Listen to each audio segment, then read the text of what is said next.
This is a discussion about cellular death.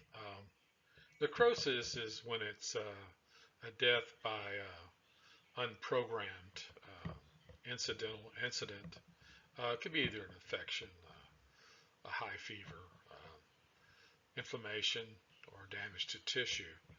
And then you have the apoptosis, which is a programmable intentional death.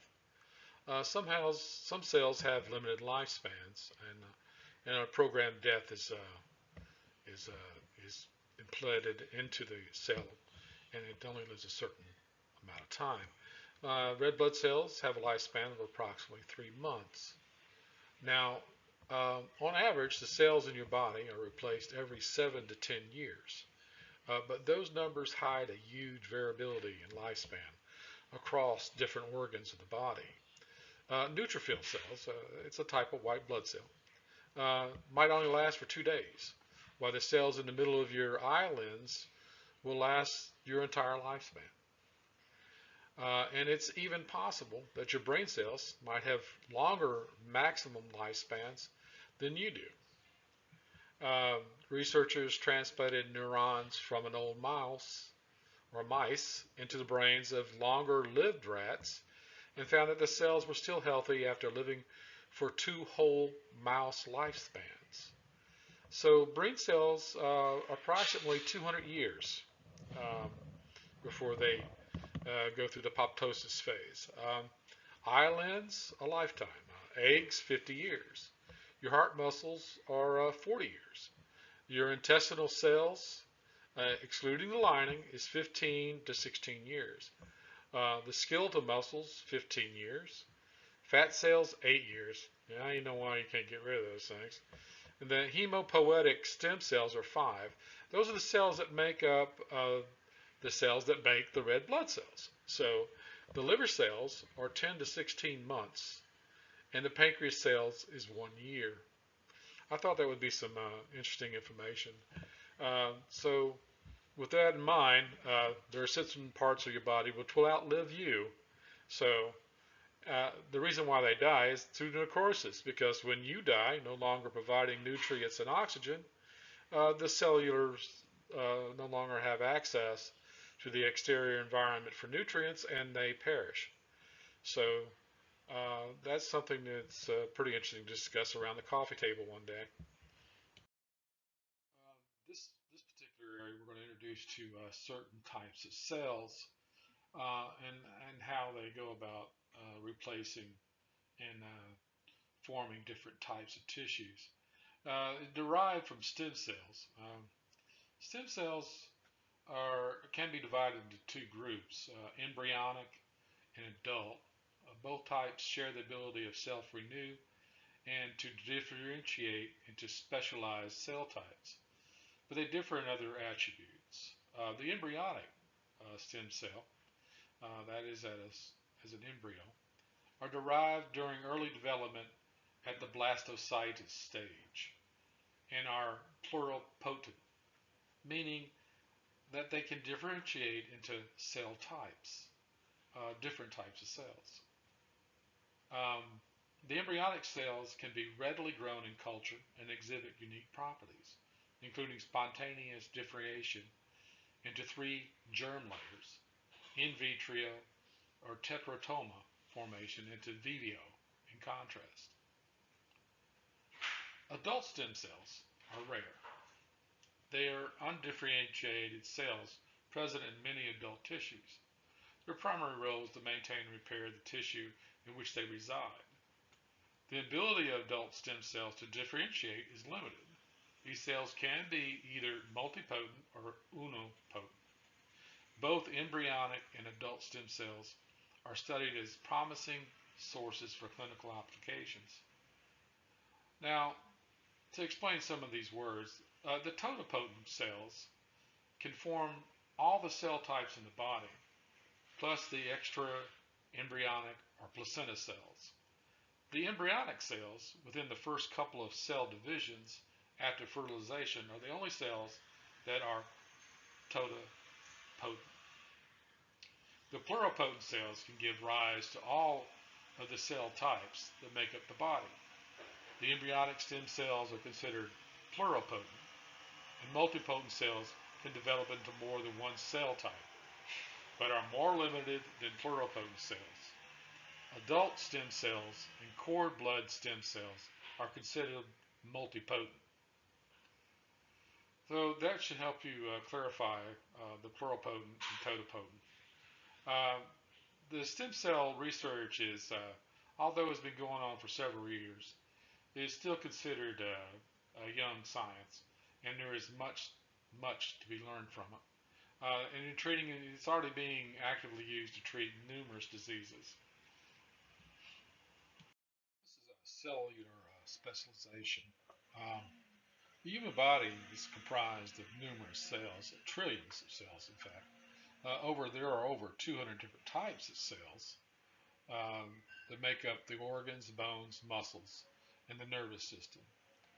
All the cells have similarities, such as a membrane on the outer surface of the organelles, structures that perform cellular functions within the cell.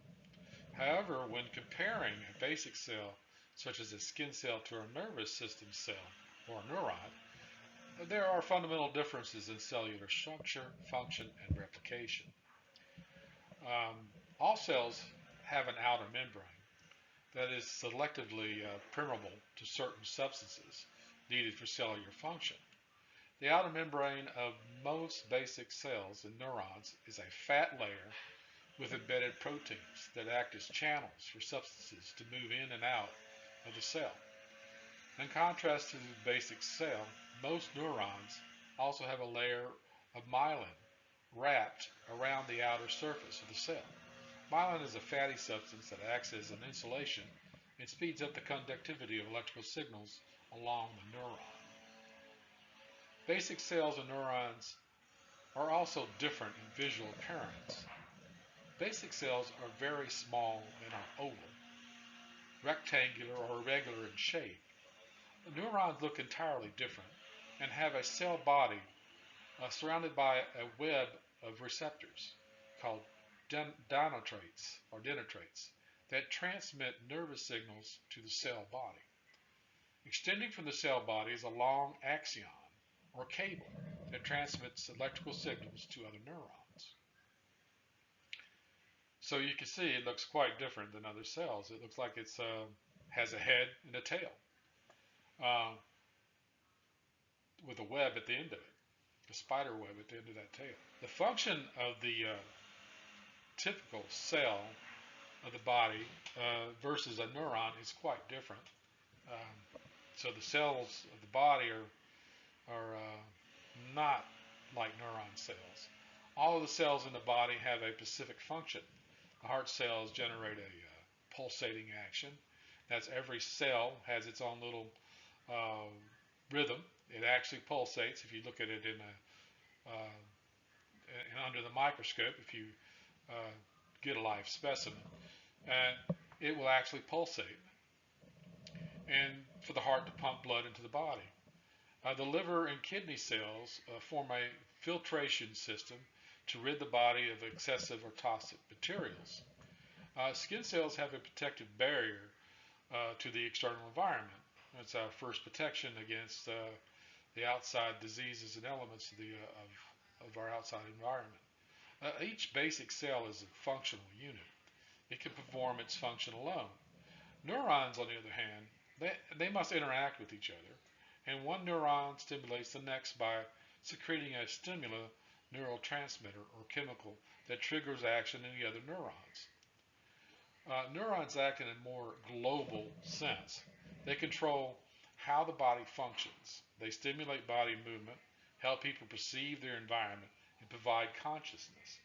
That's how I'm able to read this and teach you this information. We have an interesting thing about replication of cells. The body cells can replicate and must do so in response to injury to replace older cells. Mitosis is the process of a cell splitting into two identical cells or replicating. Unlike most cells of the body, neurons cannot replicate. For that reason, a brain or spinal cord injury are quite severe.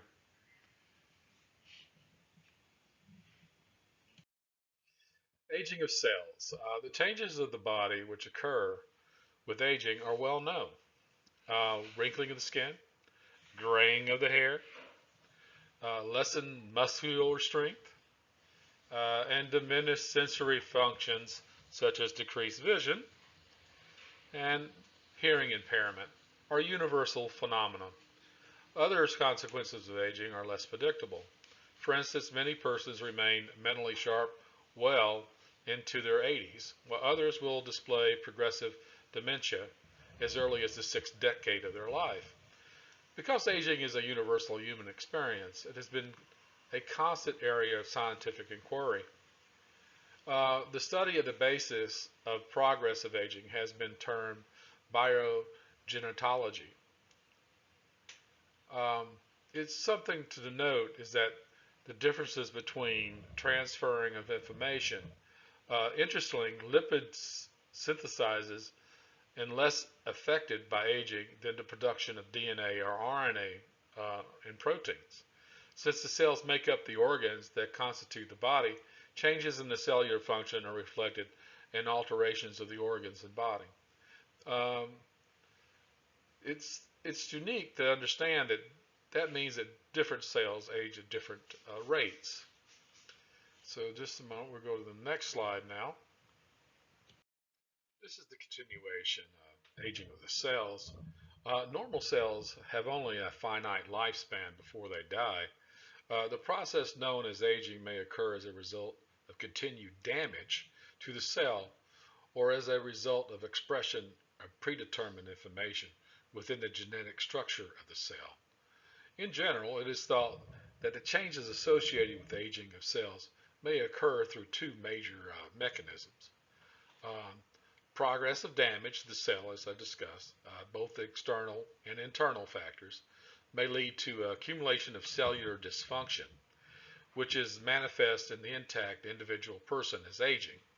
The second factor, which is of importance, is the genetic information within the cell.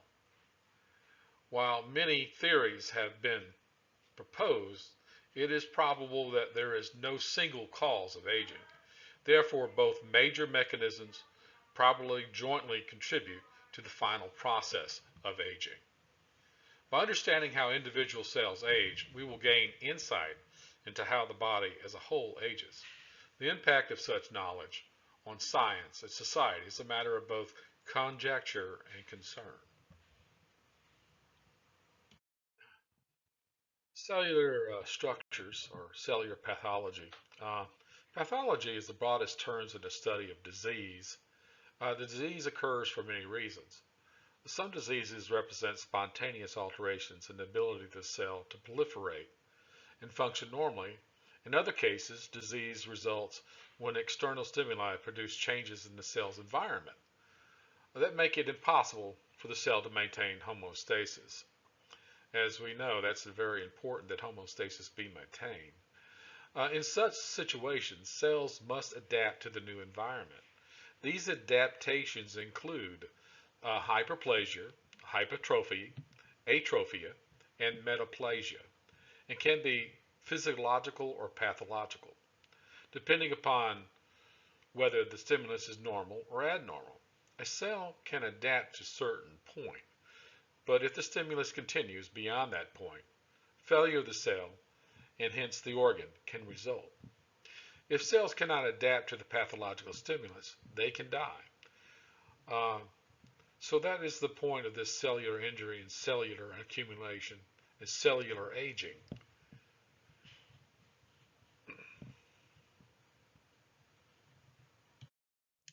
If cell division becomes poorly regulated, cells may lose some of their morphological characteristics or functions.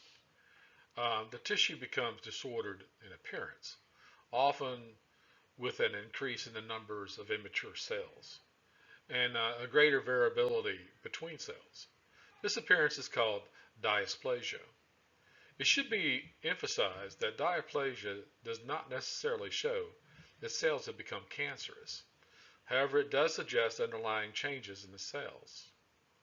Then you have neoplasia, is a term used to describe the development of tumors or cancerous tissue. The development of a tumor requires a series of changes in the biology of the cell, with progressive loss of the controls that limit cell division.